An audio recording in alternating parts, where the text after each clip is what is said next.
From the WNIN Tri-State Public Media Center in downtown Evansville, I'm David James, and this is 2 Main Street. Trees, we take them for granted. Philosophers regard trees as observers watching the evolution of humans and the planet. In mythology, trees represent life, wisdom, power, and prosperity. In the Bible, there's the tree of knowledge. Chinese poets use the wave of willow twigs as a way of saying farewell to their friends. And Harry Potter's wand, the one used to fight against Voldemort, is made of holly, which symbolizes protection, overcoming anger, and celebrating the winter solstice.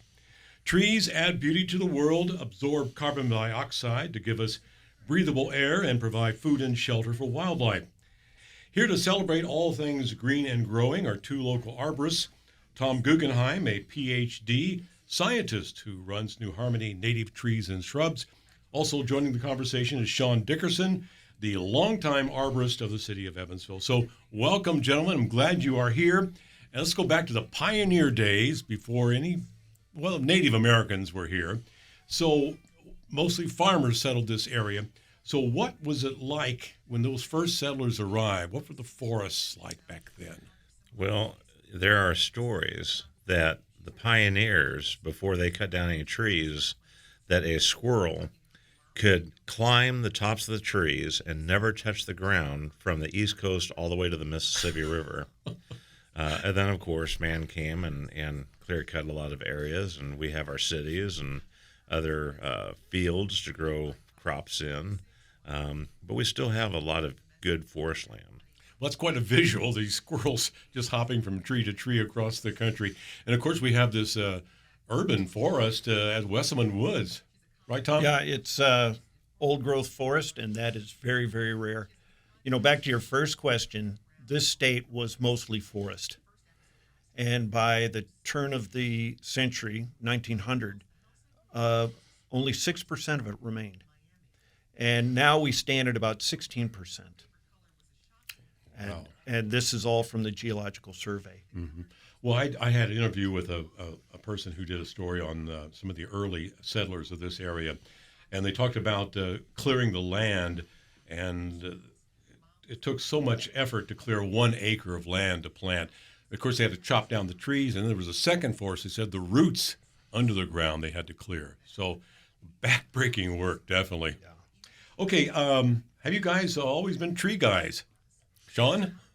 Well, I don't think we've always been tree guys, not since birth, but I've always loved trees. I remember as a kid riding through some nature areas when I was a kid and not knowing any better, not knowing that I probably shouldn't have been riding a bike through nice natural areas when I should have been walking.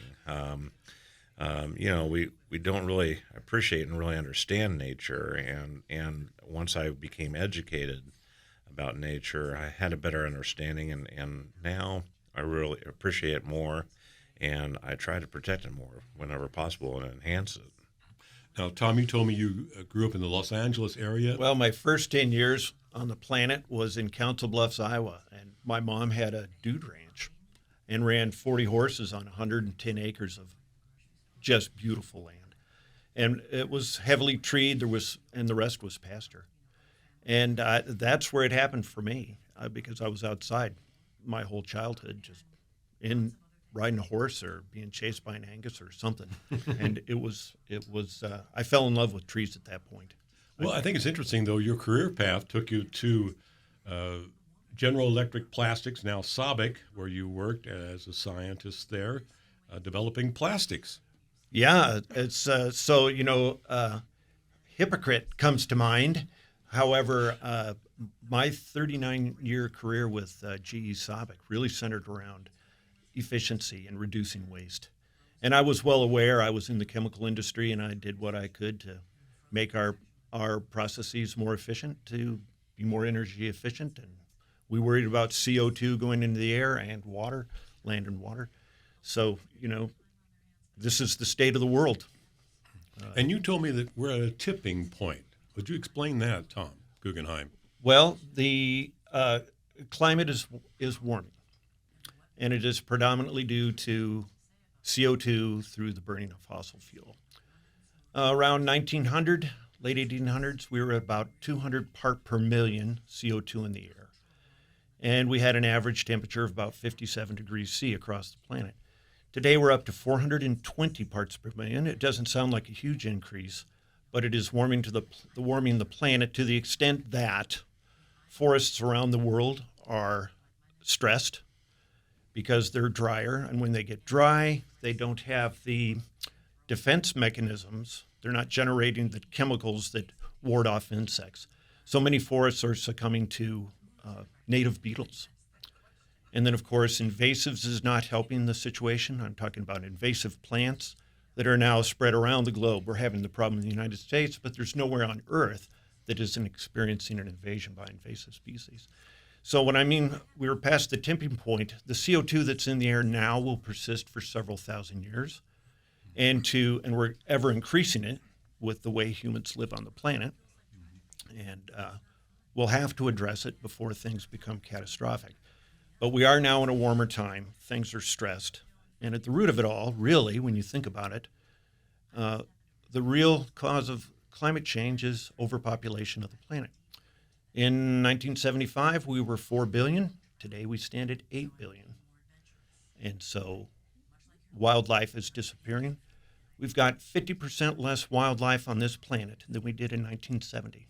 Think about that. And without insects, the biosphere will collapse. So these are the things that I think about all the time. And in retirement, what I plan on doing is planting as many trees as possible.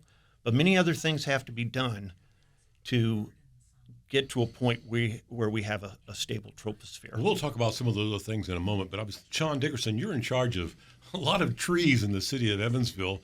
Have you seen any stress on the trees that we have now?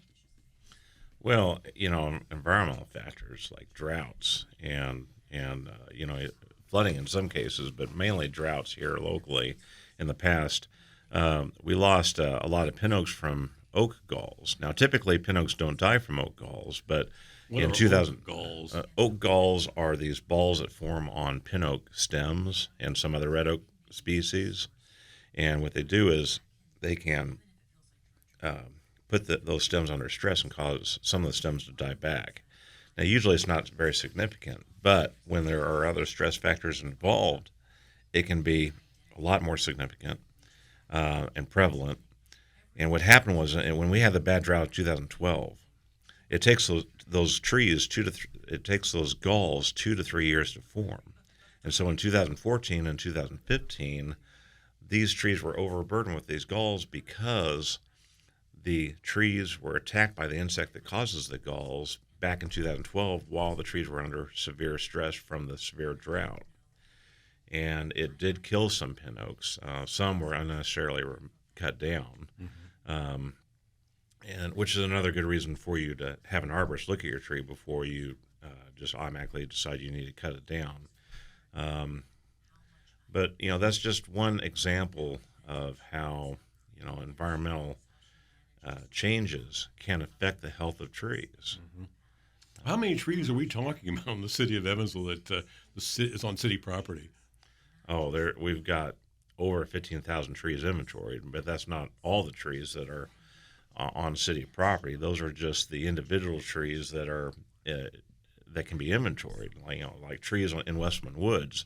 There's no way to inventory all those trees. Yeah. There's thousands in there, if maybe not millions. I don't know if they ever estimated how many trees.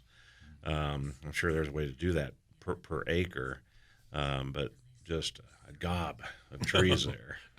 Now, when you look at a tree, what's it telling you with its leaves and bark, Tom? Well, that's a question I haven't had before. When a leaf is deep green and it looks healthy, that's a great sign. If the bark is intact, not loose, no cavities, no conchs, which is a mushroom, or any mushrooms growing on the tree, that's telling you that the tree is healthy. So you can walk up to a tree with just knowing a few basics and quickly assess the health of a tree. Does it have a major wound? Are there holes in the bark? Are there holes in the branches? If a branch has been trimmed by a professional, to prune it correctly? Is wound wood forming around that cut, and is it sealing off? So a tree that's making wound wood, active wound wood, and you can visually see this, you know the tree's in good shape.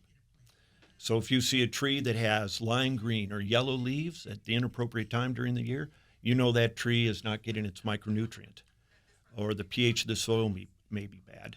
And we could go on forever with this question, but just know this: if you know some basics about how trees function and how to take care of them, you can teach anybody in about 2 hours 90% of what they need to know to take care of a tree. Mm-hmm. Okay, Sean. And this is all a good reason why we all need to focus on planting the right tree in the right place.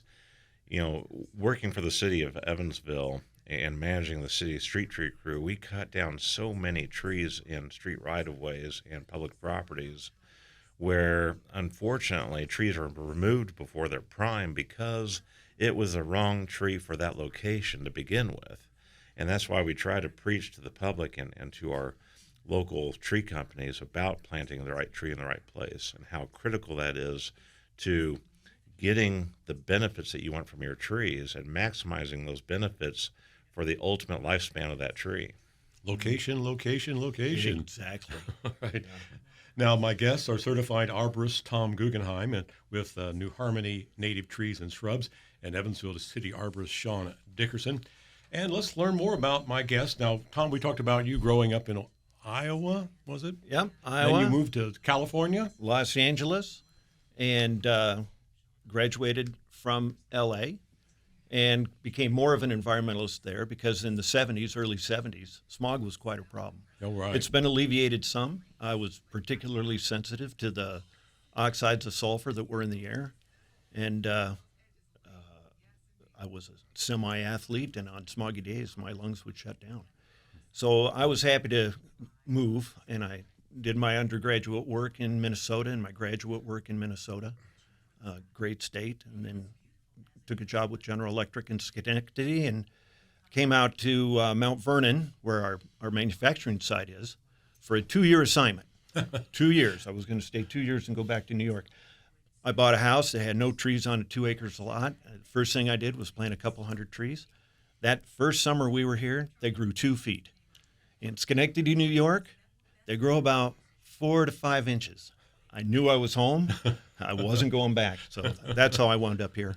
When did you start the native tree and shrub business? Well, I've always been a tree freak. And so I started growing trees from seed around 2005 in Mount Vernon, Indiana. Mm-hmm. And then I developed this way of growing a tree in a circular container with no bottom that's 2 feet tall. And I planted seedlings that I grew, or I would buy bare root seedlings from different companies around the country. And I planted them in these trees 2 inches from the top of the tube. The bottom of the tube is open. So most containerized plants you get are grown in a pot. You don't get a good root structure when you grow in a pot. But in this tube that I developed, the root goes all the way down the tube, right into the ground. And the result is you get a 2-foot root ready to rock and roll when you plant it. Mm-hmm. And so if you have poor soil moisture, this tree root is deep enough to wick up moisture and has a much better chance of survival. Mm-hmm. If a tree dies in my nursery, that's fine. I didn't sell it to somebody. Mm-hmm. So this was a hobby from 2005 up to the time I retired at the end of 21. And then I thought, well, this is what I'm going to do till the bod stops. And now I've got about, I'm up around 25,000 plants in container. I went ahead and patented it just for bragging rights, because to this point I've made tens and tens of dollars off of this invention, let me tell you.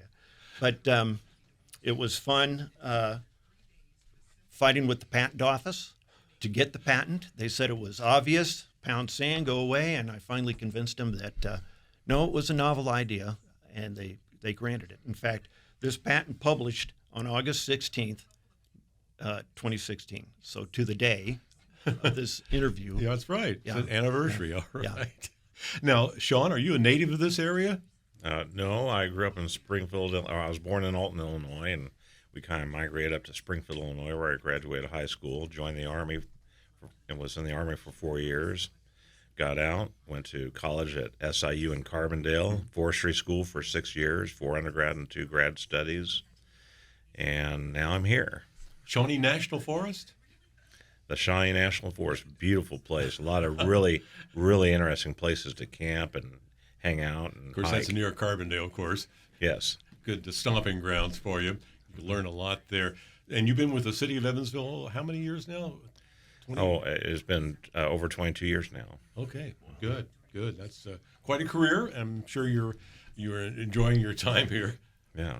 A lot of responsibility, though. A lot of responsibility. Mm-hmm. Okay. Yeah, I want to add to Tom's talk about his tube trees and say, his method of growing trees is really ingenious. All the trees that were planted out at Roberts Park, all those trees were from his nursery, and I think almost all of them weren't they all donated?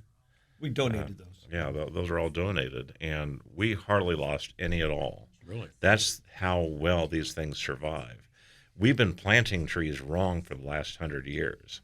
We get these junk trees in these little bitty plastic containers that are almost always root bound. That's just a horrible way to start a tree. When you get a tree in a plastic container that has a plastic bottom, almost always the tree's root bound, and the nurseries don't educate the customers to tell them what they need to do to get the tree to survive, which is either spread the roots out that are circling around inside the container, mm-hmm. or physically cut them off on the edges. And there's a right way to do that. But with Tom's method of growing trees, you don't have to do that. You don't have to do any root manipulation at all. You just dig the hole, plant the tree, pull the tube out, fill it back in, and you're done. It's and there's a little bit more to it than that, but it's just a great way of growing trees, and I just hope to see it. I hope to see those trees get used a lot more in the future. All those trees that we give away for Arbor Day the last 3 years in a row, they're from Tom's nursery, yeah. And they just have a remarkable survival rate. So I have a couple of isms. One is I tell people, when you buy this tree, you need to be educated how to take care of it. Planting it is extremely easy. Taking care of it requires a commitment. And most of the time you buy a tree from a nursery, big box store, whatever, you really don't get any education whatsoever. Think about it. Kindergarten through 12th grade, nobody teaches you how to take care of a tree, one of our most valuable resources. So I've developed a 3 or 4 page, very concise set of things to do to take care of a tree. Plant it correctly. If you're going to plant a tree, mulch that tree properly. And in times of drought, water it. I just told you 75% of what you need to know. Most people don't know it. We've got to talk about these invasive species and the importance of insects, and we go on and on, right? Right. So I'll touch on just the highlights. There you go. Okay. And so the country, in fact, every country around the world is inundated with invasive species, and we'll stick to plants right now, but it's also insect. Here in Posey County, Vanderburgh County, tree of heaven is here. Invasive species, easy to remove. Autumn olive, winter creeper, which is probably our worst invasive in my mind. Winter creeper was sold throughout the Midwest because it is a beautiful vine, makes red berries, but it will carpet the forest floor. Well, the state of Indiana, they've put together a list of invasive species. They do. Mm-hmm. And the Indiana Native Plant Society has a wonderful website listing all those invasives and ways to remediate. Now, some of these species are incredibly hard to remediate, and winter creeper is one of them. The problem with invasives is that they did not evolve with our native insects. And it's all chemistry what an insect will eat. They will not eat these invasive species. They have nothing to eat. You know, you asked me a question earlier, what can you tell about a tree by its leaves or its bark? If you have an oak tree and at the end of the summer the leaves look eaten and tattered, that's actually a good thing because insects, particularly caterpillars, are eating those leaves. Now, hopefully it's not the gypsy moth because that will defoliate and can kill a tree. But our native insects rarely will defoliate and kill a tree. So if a caterpillar is eating a tree and it's a native caterpillar, the caterpillars are the number one source for protein for birds. Without caterpillars, there are no birds. And so we talk about planting keystone species, plants that will support butterflies and moths. So if invasives take over, deer won't eat invasives, so they'll focus on eating the native plants, and then that accelerates the spread of the invasives. So that's why it's important. We'll get to Douglas Ptolemy's book in a moment, but just to give you an example, a chickadee, which is a very small bird, in the spring will raise a clutch of 3 to 4 chicks. That little chickadee will have to conjure up 6,000 to 8,000 caterpillars to raise that little clutch of insects or birds. So no insects, no birds. Well, you touched on a point there, too, that a tree may look damaged and it's dying, but it's not. And some healthy trees are cut down, aren't they, Sean? Yeah, unfortunately, just like I talked about galls and pin oaks earlier, those round balls in pin oak trees, sometimes on the stems. Just because a tree has oak galls doesn't always mean it's going to die. There usually are other stress factors involved too. If pin oak trees get so overburdened with those galls that they actually end up needing to be removed, but usually that's not the case. There are other insects too, like there are invasive insects as well, like the Japanese beetle, which prefers certain species like elms and cherries and roses. And Lindens. Linden trees the worst. Linden trees get the worst. On Van Avenue between Lloyd Expressway and Lincoln Avenue, along that park there where the soccer fields are and the ball fields, there's a long line of linden trees. And in a bad year, when Japanese beetles are bad, they'll make them all look brown by the end of summer. The emerald ash borer is another exception. It's an invasive pest, and typically we have native ash borers here that make holes in ash trees, but they don't kill ash trees because of the way that they operate. The emerald ash borer operates differently.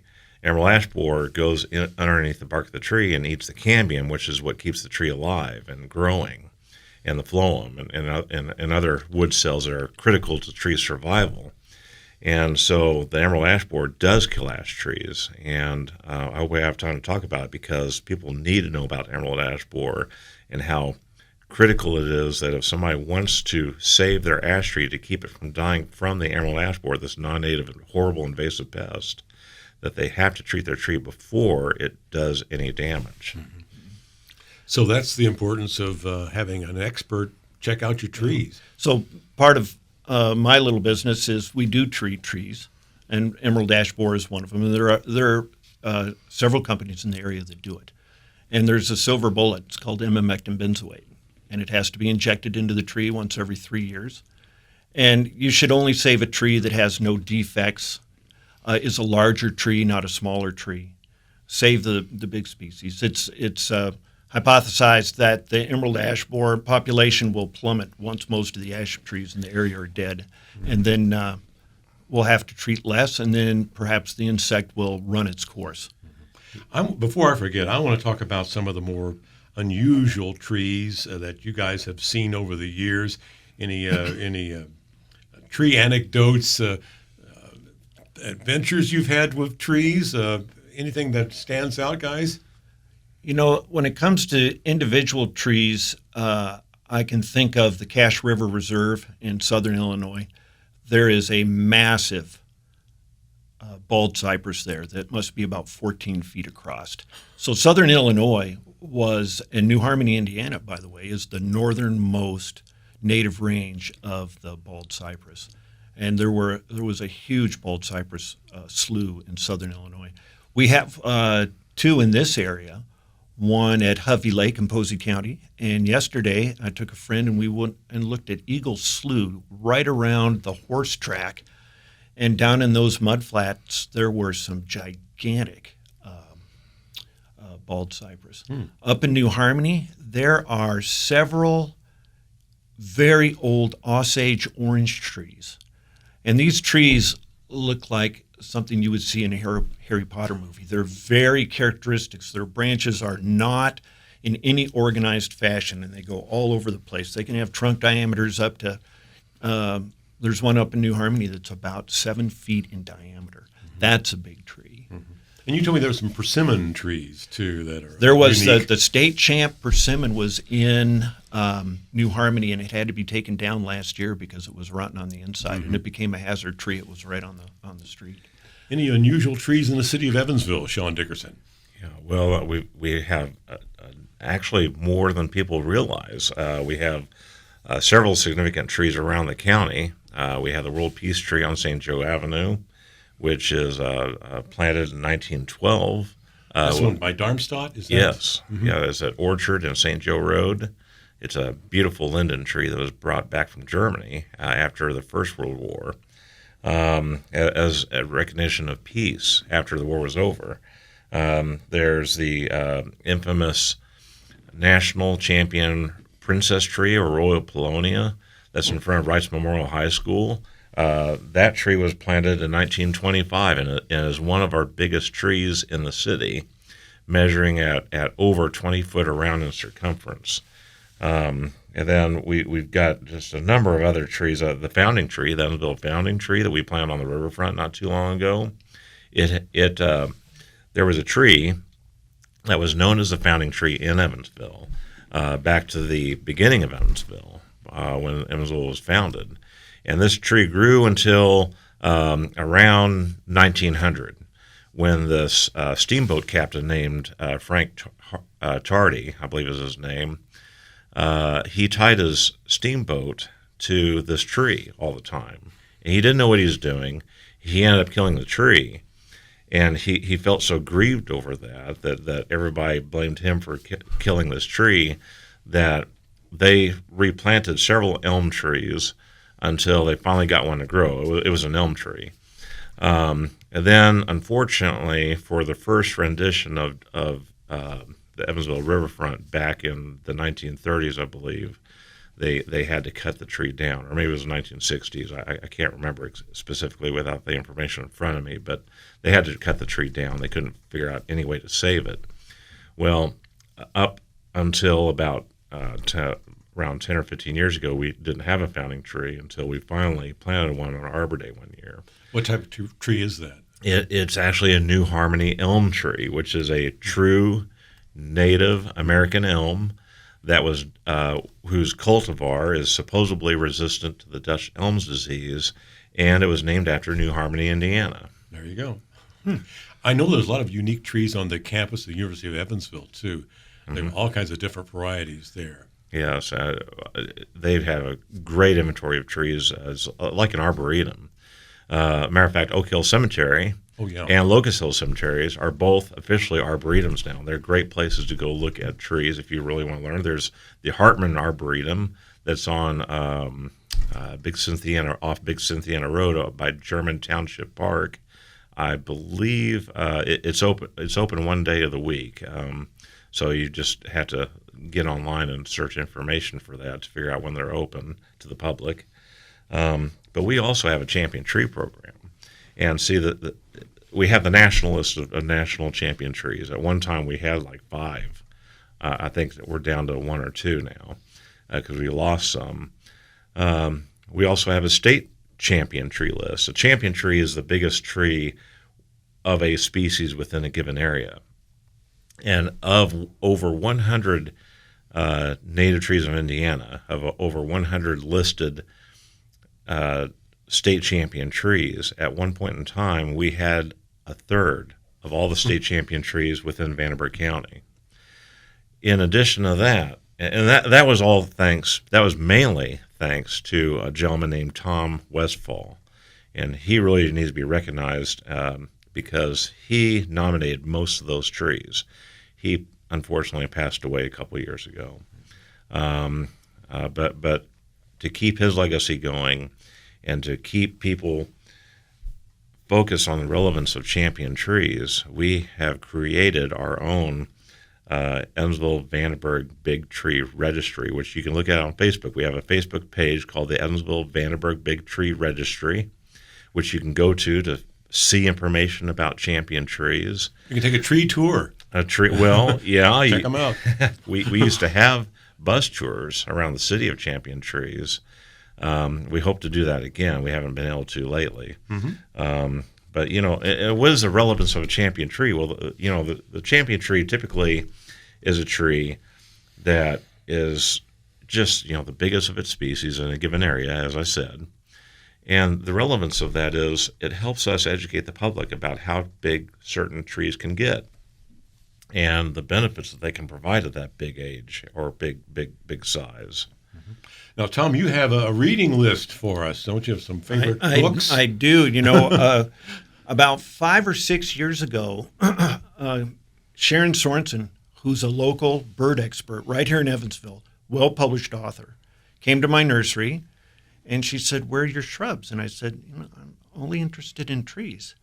And then she, in 5 minutes, I was convinced. And now half my nursery is native shrubs because they are keystone species for native insects, which we need.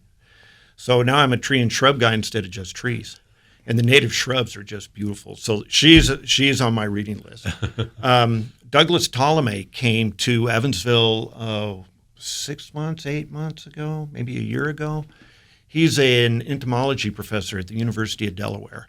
And he has written some very good books, mostly on the state of the environment and what has to be done to really help nature instead of watch the continued decline. And he's written a book called Nature's Best Hope. And it's all about how people who own land can do something to put nature back. And something like 83% of the land in the U.S. is privately owned. And he says, look, if any homeowner, whether you have a 1/4 acre or 5 acres or 10 acres, if you follow this recipe, you're going to bring native insects and native, which will support native wildlife across the board, back to better health. And he stresses lawns are sterile. They provide very little in the way of food for insects. And he says, shrink your lawn and start planting more shrubs and trees. Use mulch. Keep your leaf matter on your own land instead of spending all that money getting rid of it, because just compost it and use it for mulch around your trees. If you mulch a tree, it suppresses weed growth and grass. Grass actually puts out chemicals that retard the root growth of trees. So grass is terrible for trees. If you plant one of my small trees and let it stay surrounded by grass, it'll just sit there and won't grow. So he just says plant native species, focus on the keystone species, dogwood species. They generate a lot of caterpillars and moths and butterflies. He says plant for pollinators. Now that's something I'm not very knowledgeable of, but there are people in the area. There's a nursery, well-known nursery called Prairie Moon. You open up this catalog, it'll tell you if you live in this area of the country, these are the native pollinator plants you need to be planting. So that information is out there. Put a water feature in your yard to attract birds. He recommends stop fertilizing and mowing so much. And well, that got my attention there. Yeah, minimize insect and herbicide usage. Mm-hmm. Use it when it's absolutely necessary. For instance, the case of emerald ash borer. And then he talks about mosquito spraying, which kills lots of insects. So there are municipal programs to kill mosquitoes. Driving on Highway 69 between Mount Vernon and New Harmony, over the years, you can just see the insect decline based on how often you have to wipe your windshield. And I'd say in the last 30 years, it is significant. Think about driving around, and the fact that you don't have to wash your windshield as that's much right. anymore. Yeah. You know, I've been to Tom's property, and he has more trees there than he's got grass blades, probably. But you know what? My property is the same way because I'm an arborist. Sure. Yeah. Yeah. So we love trees. So one of our mentors here in the Evansville area is Tom Nix, who is an arborist. He taught at Terre Haute. He has farmland in Illinois, and I met him and bummed around with him as he was treating trees. And for the last 20 years, he has dumped umpteen loads of wood chips on his 10-acre plot, and you can't find grass because so back to the mosquitoes. Ptolemate says that the best thing to do is put buckets of water around your property, but you have to do it on a citywide basis. Let the mosquitoes lay their eggs, and then pop in a little donut of Bacillus thuringiensis, which is a bacteria that's a native insecticide, and you'll take care of your mosquitoes. But to get everybody to do that in mass, low chance of that. Mm-hmm. But well, you had the great scare of the West Nile virus. I mean, that caused a lot of spraying. That's true. Mm-hmm. Right. Now, we do love our trees, of course, providing shade and beauty to our environment. But trees can also be a problem. A lot of roots, falling limbs, wind damage, and those widow makers. And a lot of people are injured trying to fix a tree issue on their own. And that could be very dangerous, right, guys? Absolutely. Yeah. You want to tackle that one, Tom or Sean? Well, I want to bring up our licensing program. So, you know, first of all, if you have to get on a ladder to prune a tree, don't. It's not safe. Ladders and chainsaws don't mix. Of course. So if you had to get on a ladder to prune your tree, I advise you to consider hiring an arborist, tree company, to do that work for you. We have a license list online on the City of Evansville website. If you just Google Evansville, City of Evansville, Urban Forestry, you should find our website pretty easy. And that we got a list of over 50 companies that are currently licensed, that you know they have insurance, some amount of insurance. It has information about what kind of insurance they have or don't have. It has information about how long they've been licensed for, or that we've known about them. And so it gives you a little bit of information about who they are. You know you're getting somebody who's got some amount of skills.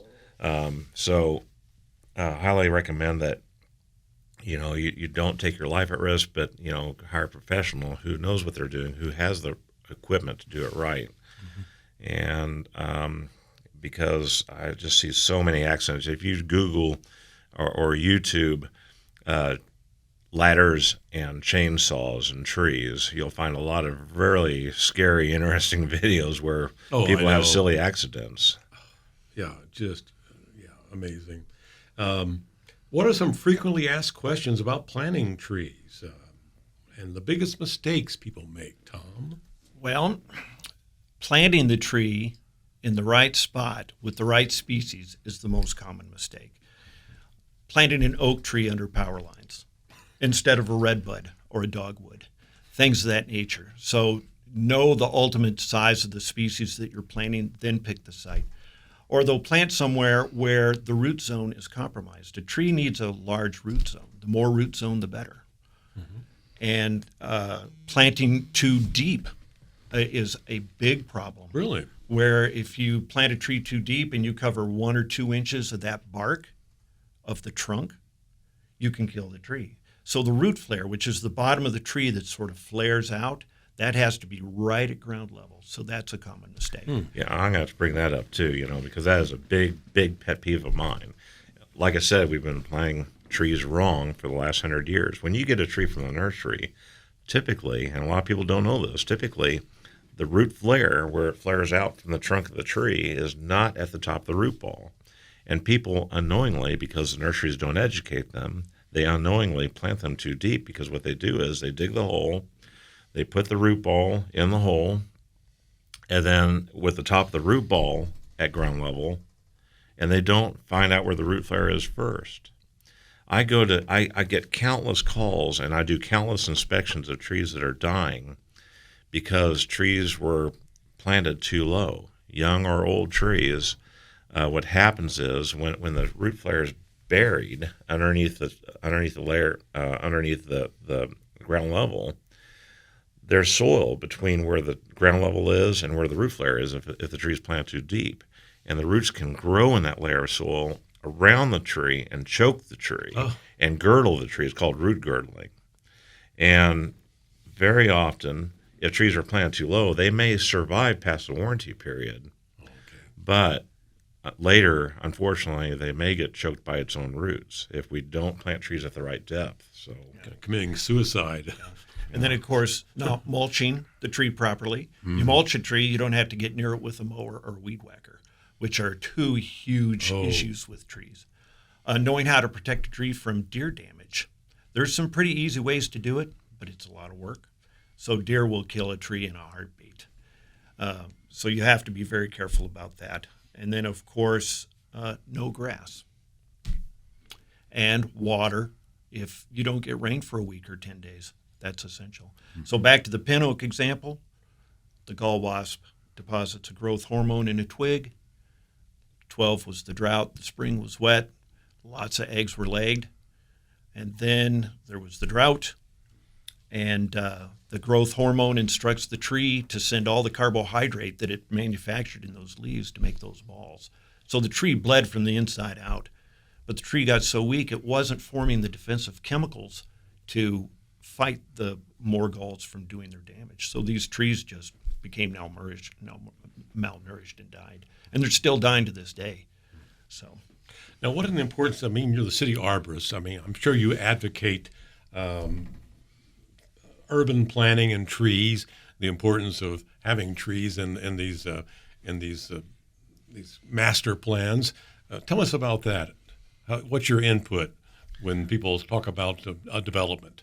Well, I'm also a member of the Tree Advisory Board, and recently, in the last couple of years, the Tree Advisory Board has taken bigger, better steps towards figuring out where to increase canopy cover. One individual tree can provide a lot of benefits, but all the trees combined makes what we call the urban forest. If you look at the city from a plane, it looks like a forest with a bunch of houses planted in between the trees.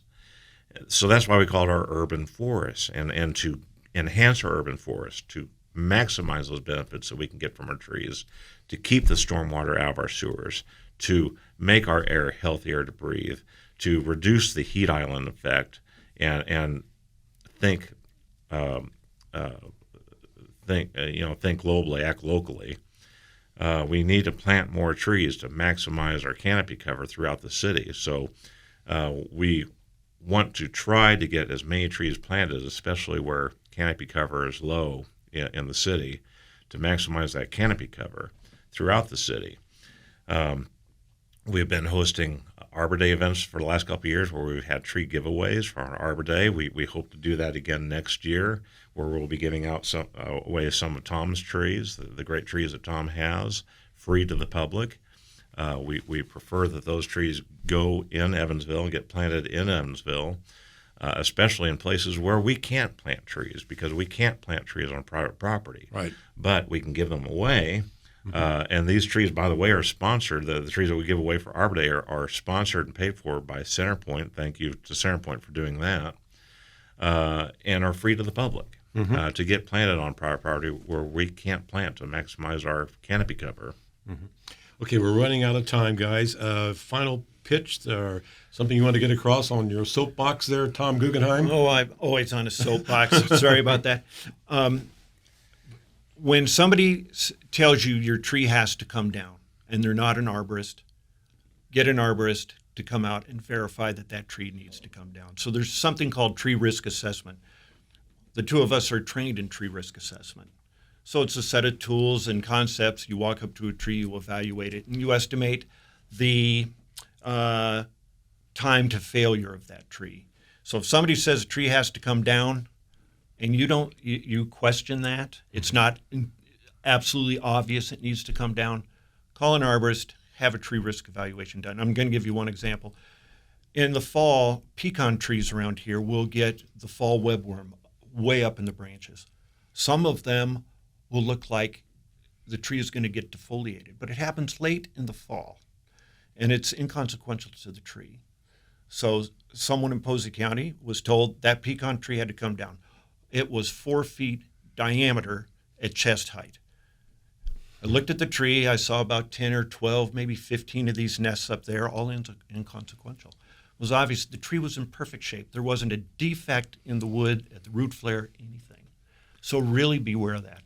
And the other thing I want to plug is whoever prunes your trees, make sure that they prune by ANSI standards. And ask them, do you prune by ANSI standards? American National Standards Institute actually published a book, says these are how you make a pruning cut. And it's very important that you don't do flush cuts, stub cuts, top a tree, all those things. Don't top trees. Yeah. And if they And say, you see those, and it's just terrible. yeah, and if they say, what's ANSI standards? That's your clue, right?